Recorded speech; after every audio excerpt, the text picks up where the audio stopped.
Okay, so that has completely stopped. I got distracted. Sorry about that. I'm super professional here. Similar to what happened yesterday, except yesterday I wasn't distracted. Welcome, of course, to Free Talkcast, episode number 26, where we talk about news and current events from a perspective of peace, love, and liberty, or at least we attempt to. We try to be consistent. We try to advocate forgiveness, peace, love, and embracing your fellow human beings and coexisting with them instead of creating problems for them. Anyway, yesterday, Richie Rich and I sat down and we recorded for about an hour doing one of the best fucking podcasts we've ever done. It was really good, and I'm not just saying that. But as you see, I have a green screen going on behind me, and on this screen, I had video of a raid that took place on March the 16th of 2021, wherein the FBI targeted like 12 properties in the state of New Hampshire and raided them simultaneously, starting at about 5:45 in the morning. I was one of those properties that was raided by the FBI. The other one was the studio where Ian Freeman also had his house. And the video that I was playing was the video that Ian recorded and compiled and made available for people to watch on the internet. However, what I wasn't aware of, because of the way that OBS, which I was using at the time, I've now switched back to vMix because vMix doesn't have these problems. Because of the way that OBS handles its audio mixing, I had no idea that that video was playing audio. And that whole time that he and I were talking, in the background, not in my headphones, not on my mixer, not lighting up my any of these other knobs that are supposed to light up when things are making noise, none of them, meters, not knobs, none of them were indicating that there was noise coming through, because there wasn't. Even though my headphones, were connected more or less directly to the stereo output of my PC, which isn't the case. They're actually connected to a mixer, and the mixer is receiving on one of its inputs everything from the PC output. It's complicated, and it's really not worth explaining. The point is that I was basically plugged directly into my computer and still getting no indication from OBS that it was playing this audio. And I went to make a quick little video for our supporters over on Patreon, which you can find at patreon.com/LRNFM. I just wanted to make a quick little video, as we do, and I heard this audio playing. So I began to look into it, and I found the source of it was that video that I had of the raid that took place on March the 16th. And then it dawned on me that audio would have been playing through the entire podcast recording. So I checked that, and sure enough, regrettably, it was. And maybe an artificial intelligence could take that audio file and take out all of the Russian singing that was going on that Ian put in there for some reason. Maybe. But I don't have that capability. And because of that, the audio is just gone forever. I might upload it in the near future as something like a best podcast episode ever. And, then it'd be kind of a joke because it's completely unlistenable. You can hear Richie Rich and I talking, but you can't understand anything that we're saying. And that's really frustrating. Now, we did talk about some important developments that had happened just in my life in general and in regard to the raid and to Ian Freeman. Now, a quick little backstory. I'm one of the Crypto 6. I'm one of the only 2 Crypto 6 to have gone to federal prison, the other one being Ian Freeman. One of the Crypto 6 had the charges against her dropped early on, and 3 of the others took early plea deals, which allowed them to get out of going to prison, basically, and in return, they were witnesses for the prosecution. And obviously, I was never going to go down like that, so I refused the plea deal, and I insisted that I was going to trial all the way up until about August of 2022, a year and a half later. And this was because my attorney and I filed a motion to dismiss counts 1, 2, and 3. or in our case, counts 2 and 3. Count 2 was conspiracy to operate an unlicensed money transmitting business, whereas count 3 was operating an unlicensed money transmitting business, because the federal government loves to double dip like that. And if they're going to charge you with the crime, they're also going to charge you with conspiracy to commit that crime. It's crazy, and I know it's double dipping. It allows them to charge you twice for one offense. I know, man. It's fucked up, but that's what they do. Nonetheless, that's exactly what they do. And we argued that these things were unconstitutional. FinCEN had never been authorized by Congress to regulate cryptocurrency.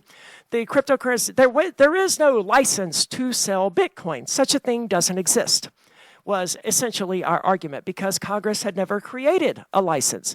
FinCEN had just said, oh, you need a money transmitter's license, but what we were transmitting is not money. And that would be like Western Union. You take money to Western Union to send to this person in Nevada, right?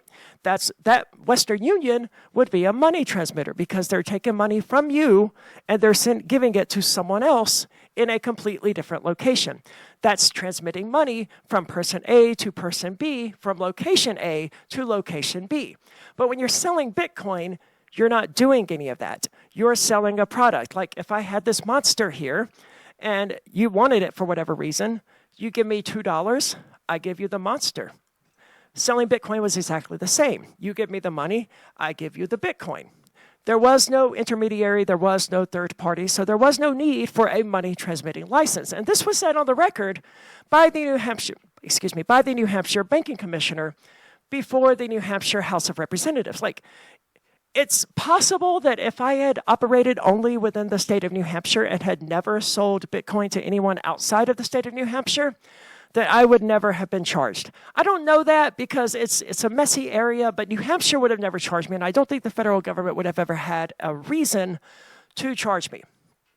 But I'm getting a little bit ahead of myself, because we argued that none of that crap was applicable, that this law didn't apply to me because I wasn't transmitting money, that first of all, Bitcoin isn't money because it's made itself completely useless as money, and it doesn't have any of the characteristics that people identify as money having. And secondly, nothing ever actually moves from one person to another or from one location to another when Bitcoin is transacted. This is nomenclature that we use because it presents things in a way that is relatively easy to understand, but it's much more akin to erasing or changing a number in one spreadsheet cell and increasing a number in another spreadsheet cell. Nothing actually moves, nothing transmits, nothing changes except data in a spreadsheet, because that's all cryptocurrency is a glorified encrypted spreadsheet that multiple people can edit at the same time. That's ultimately what cryptocurrency is. And because of that, nothing is ever actually changing. We were going to make these arguments, and we argued that on those bases, the charges against me should be dismissed. And we lost that. And it was at this point when my attorney for the last year and a half had been telling me that I was going to get found guilty, because that's realistic, that's what juries do.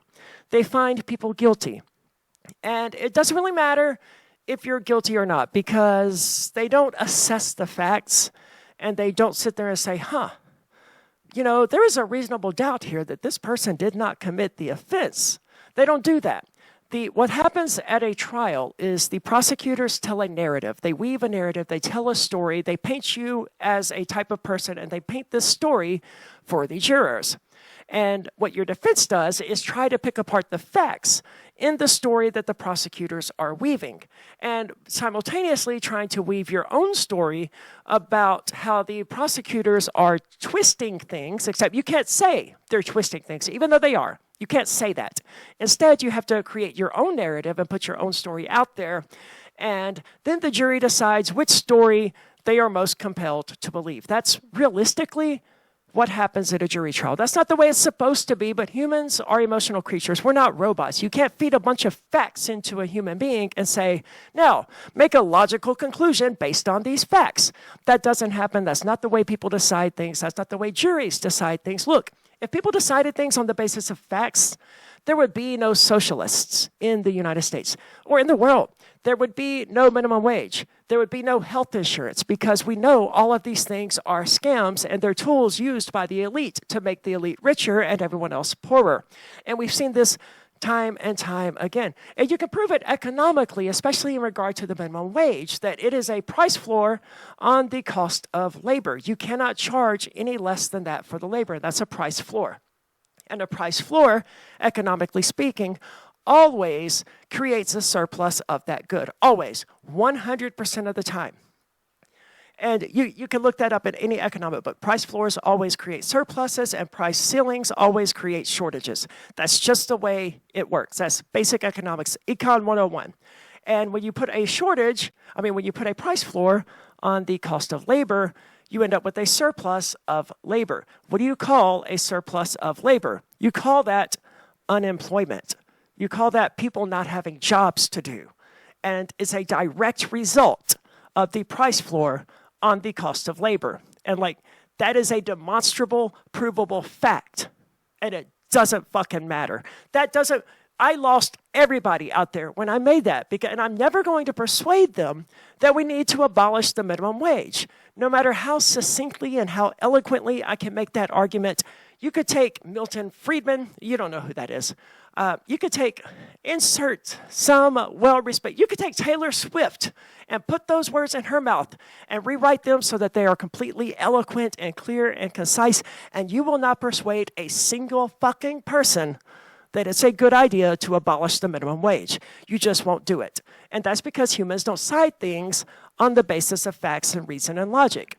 We simply don't. The vast majority of humans don't. And there are some ways in which everyone does, and then everyone has a blind spot where they won't apply those things. Like, I know hardcore libertarians who are totally all facts, logic, and reason all the way. I believe in God. And at that point, they have a blind spot where they refuse to apply rationality and logic and say, oh, yeah, you know what? This stuff about an omnipotent, omniscient creator who sacrificed himself to forgive us for the sins that he made us commit, yeah, that doesn't make any sense. And there's no evidence to support it, so I'm going to scrap this belief. Everyone has a blind spot, and that's just one of the most obvious ones. I know plenty of theists, plenty of Christians who are completely logical and who I would trust to make logical conclusions on every other subject, but not that one. And juries are the same way. And I'm sure I have my own blind spots to which I won't apply logic and reason.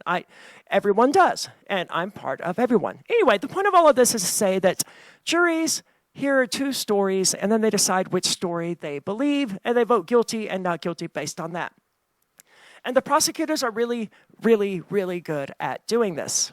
And they painted Ian as this person who was turning a blind eye willfully to scam victims in order to enrich himself. They said he turned a blind eye to things, that he knew these things were happening, or that he had good reason. Because I don't think they can say he knew they were happening, but they can say he had good reason to believe that these scams were happening, and yet he continued to sell Bitcoin to some of these people.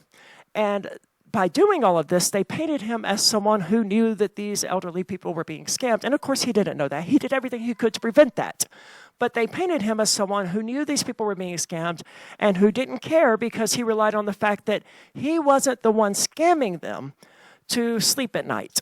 And that's not Ian Freeman. That's not the way all of this worked. But that was the narrative that they painted. And it was very, very successful, especially when they threw in the money laundering charge where an FBI agent pretended to be a drug dealer and tried to buy some Bitcoin from Ian. And Ian's response was, I can't sell you any more Bitcoin, right?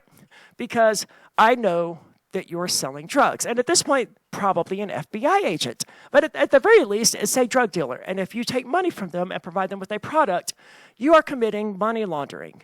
And Ian knew that, as did I, as does everyone who sells Bitcoin and who engages in any sort of commercial transaction. If someone tells you that their money came from buying drugs, you can't take that money. You cannot do business with them anymore at that point, or you're committing money laundering. If you don't know that it came from drugs, then you're generally okay. And this is why I didn't want to know where people's money came from. Like, I'm not going to lie. I don't have a problem with drug dealers. I don't ethically have any issue with people who want to sell a product that other people want. Would I try to persuade people not to use heroin and meth and these other terribly damaging drugs? Absolutely. But if a person chooses to do those things and someone else wants to sell them those things, those are two consenting adults. I don't know what issue people expect me to have with that from a moral standpoint, but I just can't take one. It's just two people engaging in a voluntary transaction. Maybe I don't approve of that transaction, but there's plenty of people who don't approve of my relationship with a trans man, or even my past relationships with a cis woman or with a cis man. There's plenty of people who don't approve of the consenting relationships that I establish with other adults. So I don't think they should have the right to tell me I can't engage in these activities that I want to engage in. And I don't think I have the right to tell someone else they don't have the ability to engage in the activities that they want to engage in, even if I don't approve of the stuff that they want to do. And I don't approve. I think it's a terrible idea. You're killing yourself and you're destroying your family and friends in the process by using some of these drugs. But if that's the choice you want to make, all I can do is argue against it and try to persuade you otherwise. I have no legal or ethical authority, and it would be morally wrong of me to force you to not do what you want to do. That's just my take on it. And because of that, I don't care on an ethical level if your money came from selling drugs. It is, however, illegal to take money from someone who you know is selling drugs. And this is 100% why I had my don't ask, don't tell policy, because I don't disapprove of people selling drugs. However, I wasn't even charged with money laundering at that point, so it made no difference whatsoever. And there was never any allegation that I sold money to a drug dealer, and because I never did, right? So it was a completely moot point. Everything I just said about my personal feelings on this are completely irrelevant because it never came into play. And I don't know what Ian's personal feelings are on this subject. I suspect they're relatively similar to mine, but I don't know because, believe it or not, even though he and I were both selling Bitcoin and engaging in the same activity in the same place while being very close friends who lived in the same town and who did a radio show together, I know how this sounds, but believe it or not, we never actually discussed how we were going about selling Bitcoin. Like that was just something that we had never discussed. I was selling Bitcoin for like a year before I even knew that he was selling Bitcoin, right? It so happened because we both have these same philosophical ideas, and because we are both doing a show where we acquire cryptocurrency, that we both were like, okay, well, I have cryptocurrency and I need to turn it into cash to pay my bills. And I believe in what cryptocurrency is doing and that it's making harder for the US government to drop bombs on people and to wage its drug war and to put innocent people in cages and to just engage in all sorts of global hegemony that I don't support. Therefore, I want to help people get more Bitcoin and defund the war machine, right? That when I ran for sheriff in 2020, I actually listed as my public service selling Bitcoin to defund the war machine. And the newspaper at the time ran that as the history of my public service, because I would argue absolutely that getting people away from the U.S. government's money is a public service. But all of that, not relevant, right? Back to the story. The judge said that the charges wouldn't be dismissed and we were going to go to trial. And for the last year and a half, my attorney had been telling me that I was going to get found guilty. And I believed him. And he was right. I was going to get found guilty if I went to trial. There was nothing to gain by me going to trial except a longer prison sentence. The prosecutors were arguing already for me to go to federal prison. And because I hadn't taken their plea deal, they were really pissed off at me and weren't willing to offer me anything less than 37 months in federal prison for operating an unlicensed money transmitting business. I accepted the deal because to do otherwise would have meant going to trial and facing probably 6 to 10 years in federal prison. At the time, it looked closer to 15 to 20 years in federal prison. We didn't know that the judge was going to under-sentence us so much, right? But the guidelines suggested 15 to 30 years in prison for me. And I was like, look, if I cannot go to prison for 15 to 30 years by taking this plea deal, and like at that point, your choice is 37 months in prison or 240 months in prison. Which do you choose? It's that matter. You're going to prison, right? At that point, your choice is whether you want 3 years in prison or 20 years in prison. And it's just a simple analysis of risk and benefit. There was no benefit to going to trial. And my work in this area had already been done. And this is something I talked about with Richie Rich yesterday. Ian has an appeal coming up on February the 5th, because Ian did go to trial, and he lost, found guilty on all 9 counts, as my attorney and I knew he was going to be, because that's the way that juries work, and that's what my attorney had told me was going to happen, and that's exactly what happened. And if I had gone to trial, I also would have been found guilty of probably then the 5 remaining charges that would have been left against me, and I probably would have gone to prison for 6 years. Ian ended up going to prison for 8 years. That was his sentence, and he's still in prison. I went for 18 months, and I served about 11 of that before I was released. And now I'm on supervised release. Right now, as I'm recording this, I'm still serving my federal sentence for the crime of operating an unlicensed money transmitting business. Okay, Ian, however, is still in prison at the very same facility that I was at when I was held in federal prison. And there was a very realistic possibility, if the federal government hadn't screwed up, if the Bureau of Prisons hadn't screwed up, Ian and I would have almost certainly ended up in the same facility, in the same unit. For a time, we were in the same facility, but we were in different units. So we never saw each other or had the potential to see each other. But that was because of a mistake in the BOP, where they didn't think that he had a high school diploma, which raised his recidivism level, which put him in a low security facility. Whereas if they had correctly assessed him as having his high school diploma, he would have qualified for a minimum security unit, and would have been placed in the same unit that I was in. So, he was going to end up in the same unit, except they fucked something up. And that was part of the argument that I put forward last month to the judge when I said, look, I should be allowed to contact Ian and visit Ian and talk to Ian over the phone, because the BOP has forbidden me from doing these things. So has the United States Probation Office. But the motion was to allow the probation office to make the probation office allow me to have contact with Ian Freeman. The Bureau of Prisons is saying no, and USPO is saying no. But the prison allegedly is saying no because they're letting USPO make the decision. That was what I was told, was that the warden had left it up to my probation officer.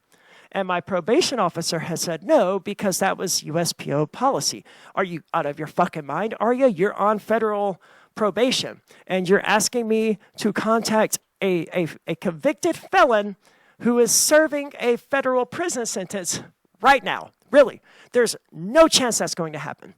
And I totally get that. Right? It sounds crazy that I'm requesting that, but I did. And I put in a motion to the judge requesting exactly that. And as of last month, about a week ago, that motion was granted, meaning the USPO no longer has any objection to me having contact with Ian Freeman. Now, I still have to write a letter to the warden, making him aware that, hey, look, the judge is okay with this and USPO is okay with this now, so can I please go back to having contact with Ian Freeman? They will almost certainly not allow me to visit him in federal prison. I think that's probably where they'll say no, but I know these people like saying no, and I learned when I was in federal prison that if you want to get a yes out of anyone who works in the BOP or any prosecutor or any of these people, what you have to do is give them a way to say yes to what you want and no to something else that you want, right? So if I want a yes to be able to have phone and email contact with Ian, I have to get a no from them about in-person contact with him. And it would be great if they allowed me to go there and visit him. That would be fucking amazing, but I don't think they will, right? And I think that's where they'll say no, and they may say no to phone contact as well. I don't know for sure. I think they will almost definitely allow email contact, because that's so easily monitored and it's got a paper trail. They will very likely allow phone contact, and they will almost certainly not allow in-person contact. But maybe they will. I don't know. I don't know what they're going to do. I do know, having been in their custody, that they really like telling people no, even on arbitrary, nonsensical, simple, easy shit. They love telling people no. And I have given them now a way to tell me no. Like, for example, when they're searching the cell blocks, when they're searching the unit, you know they're going to find something to complain about. They're going to, 100%. Like, that's what they're there for. And they're going to do it. And there's always something they can find. So what you do is you give them something to target and complain about and to get on you about. And then they consider their job done, and they walk on to the next cell afterwards. You might, for example, take the chair in your cell and put it in the empty cell across from yours. And so when they come through and look, they'll look around and they'll say, whose chair is this? I'm like, oh, that's mine. Sorry, I left it here. And they'll say, you're not allowed to leave your chair in empty cells. Don't do this again. Get this chair out of here. Take it back to your cell. And you do that, and they're like, all right, they got on you, so their job is done. It's not manipulative. It's giving them what they want. And because of that, they'll leave you alone. And it's just, that's how the Bureau of Prisons is. And that's more or less what I'm trying here, except like I would love, it's a little chilly in here, by the way, because there's a draft right here where there used to be a dryer and it's plugged up, but like there's still a draft here and it's New Hampshire and it's 15 degrees. And I'm hoping that they're going to allow me to visit him in person. It wasn't like a charade or a farce for me to request that. I genuinely want to visit Ian in person. I haven't seen him since that hug on June the 27th of 2023 when I reported to federal prison. And I would love to see him again. And he has an appeal coming up, as I was saying, on February the 5th of next month. Obviously, that's next month at Boston. I believe his attorneys are arguing that he should be allowed to be released pending his appeal. But realistically, there's no chance that's going to happen, especially at this level of court. The First Circuit Court, I think it is, they are very pro-cop and pro-law enforcement. And in their minds, Ian is a duly convicted felon. They're not going to release him, I don't believe. And I don't think that Ian's attorney believes they're going to release him pending his appeal. That would be great. I don't think they're going to. However, there will be a video stream of the appeal. I believe it's going to be live. I'm going in person. And part of that is something else I wanted to talk about. And that's the fact that Ian now has my attorney. My attorney throughout all of this process, the one telling me, look, they're going to find you guilty. This is going to happen. And you need to seriously consider what is best for you because they're going to find you guilty and there's nothing I or you can do to change that. That attorney, the one who was right, the one who filed that incredible motion for dismissal, he is now Ian's attorney because once I was sentenced and in prison, my case came to an end. And he was the best of all of the attorneys involved in this whole process. He is the best attorney I've ever interacted with. And I used to do IT. And a lot of my clients were attorneys, and a lot of them were kind of shady and not good. This guy's not like that. He's great, and he's now Ian's attorney because I filed a couple of waivers and other legal shit that allows him to now represent my co-defendant, and it's not unprecedented, but it's almost unprecedented in the federal system. That is extraordinarily rare for an attorney to go from defending one defendant to defending another defendant in that same case. And that takes a lot of trust. And part of that is because it's true, there is no conflict of interest between me and Ian. I trust him with my life, and I feel fairly confident that he trusts me with his life. I know he's not going to throw me under a bus to save himself, and I'm not going to throw him under a bus to save myself. And luckily, neither of us have the opportunity to throw the other under a bus, but it doesn't change the fact that neither of us is going to go down that particular road of sacrificing the other to save ourselves. Like, the history of this entire trial has proved that, because there was one option for me to weave a narrative that would have allowed me to almost certainly get a not guilty verdict. And this was something my attorney and I discussed very early on, which is the fact that, here you have an obvious trauma victim from an abusive childhood filled with drug addicts and religious abuse and shit that makes the book Carrie look tame, and who is now trans and struggling with that. And, from this poverty-stricken background in Mississippi, she came to New Hampshire and built a life for herself, started being successful, and all of this other shit, and got manipulated by Ian, because one of the attorneys actually was saying this kind of shit about Ian in an effort to help her client. This would be nobody. She was saying that Ian was also scamming and deceiving and defrauding his friends this entire time as well. And my attorney and I, he actually brought up the possibility of making this argument, because there could be some lens through which you could look in order to find it to be true. And why I word it that way is I don't think that argument is true. I don't think it has any merit whatsoever. But the facts are there.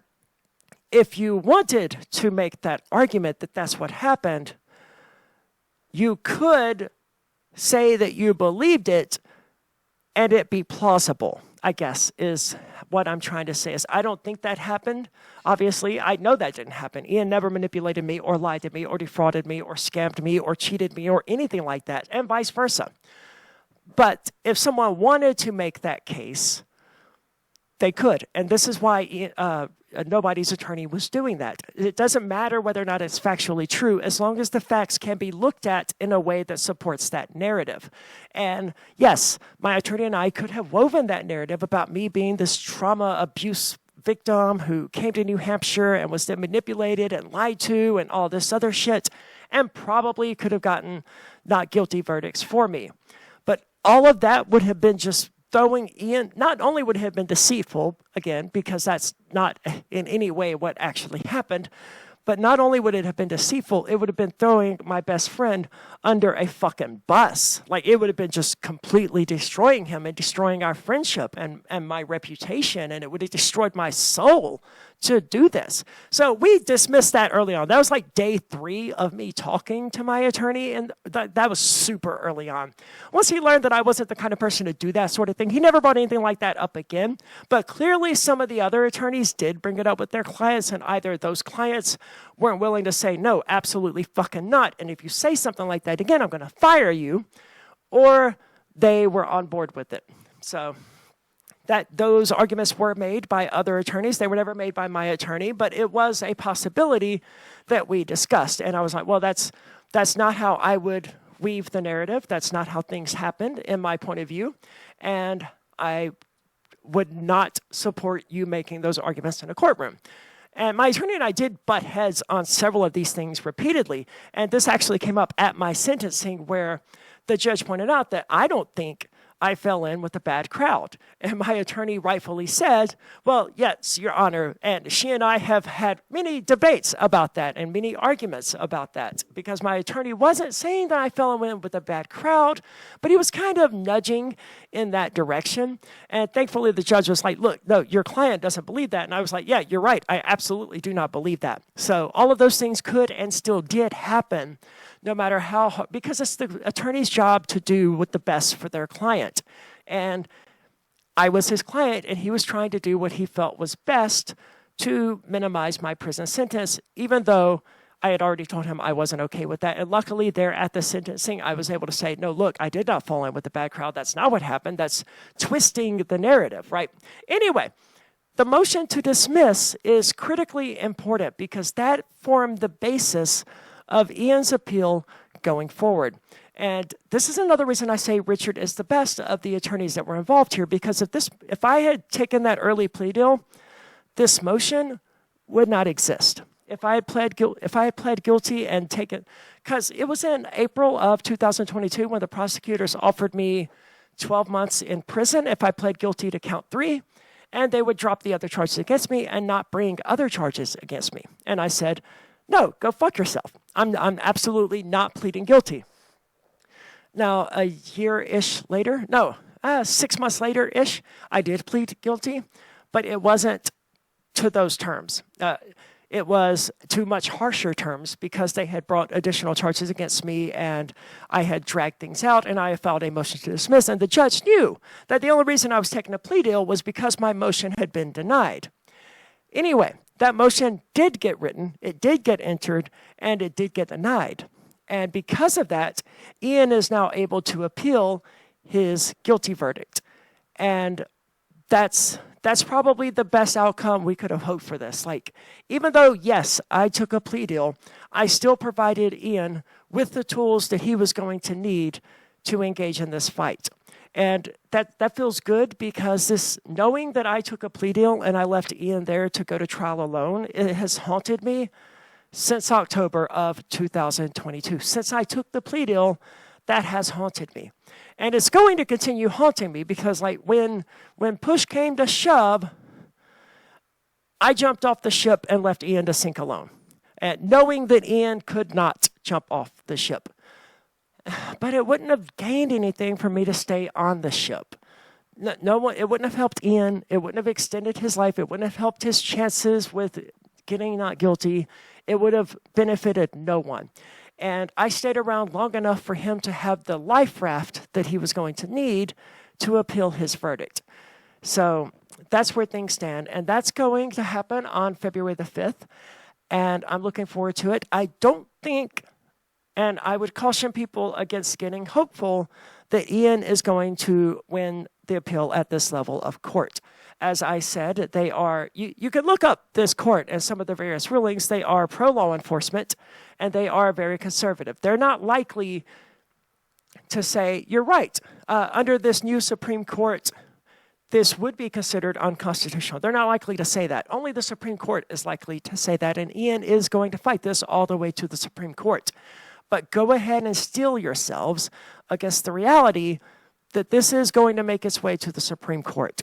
This isn't going to end before that. No circuit of court before that is going to be willing to make that precedent. And it's a huge precedent that is going to be set. And I hope that Ian is released pending appeal. I hope he wins on February the 5th. I'm trying to be realistic, and reality, I think, is that he's not likely to be released pending appeal. And like the likeliest scenario is that he's going to have finished serving his federal prison sentence before he is appealing this in front of the Supreme Court. And that sucks. And that's a major issue, but that's a fundamentally broken aspect of the United States penal system and the justice system. So that's where all of that stuff stands. Thank you for listening to me talk for 37 minutes about these updates and the history and what's going on right now and why these things kind of matter. And there was so much more I wanted to get into, like the fact that you may think, oh, well, if you don't do the time, don't do the crime. That's something you hear all the fucking time. Even people in federal prison say that. Like, even people in federal prison would say stuff like, well, I knew I must have done something wrong because the FBI was interrogating me. And it's like, are you fucking out of your mind? Just because they interrogated you, you concluded that you must have done something wrong? And that's the same attitude that most people on juries have. Well, they searched this person, they raided this person, they arrested and charged this person. They must have done something wrong. And that exact mentality is why so many juries vote guilty.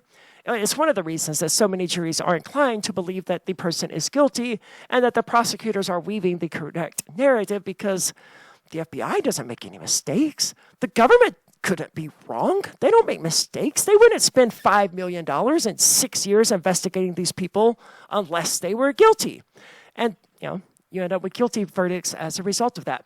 So I realize that's kind of a depressing thought, but it's important to keep in mind that when your grandmother takes her little pills and she puts them in those little trays, AM and PM, Monday, Tuesday, Wednesday, and so on. Well, if she takes those and she goes to her, if she goes across state lines, basically, if she goes to another state with her pills and one of those things, she's committed a federal felony. And it's extremely easy to commit a federal felony. That's just one of thousands of examples I could think of and that I wanted to get into of how easy it is to commit a felony and not even know it. How many people are there here in the state of New Hampshire who are crossing state lines to buy marijuana? Every single time they do that, they're committing a federal felony. And this is happening thousands of times a day here in New Hampshire. And it's not just New Hampshire. People are traveling to Colorado to do it. They're traveling to Oregon to do it. And they're traveling all across a number of state lines in order to buy drugs. And those are all federal felonies.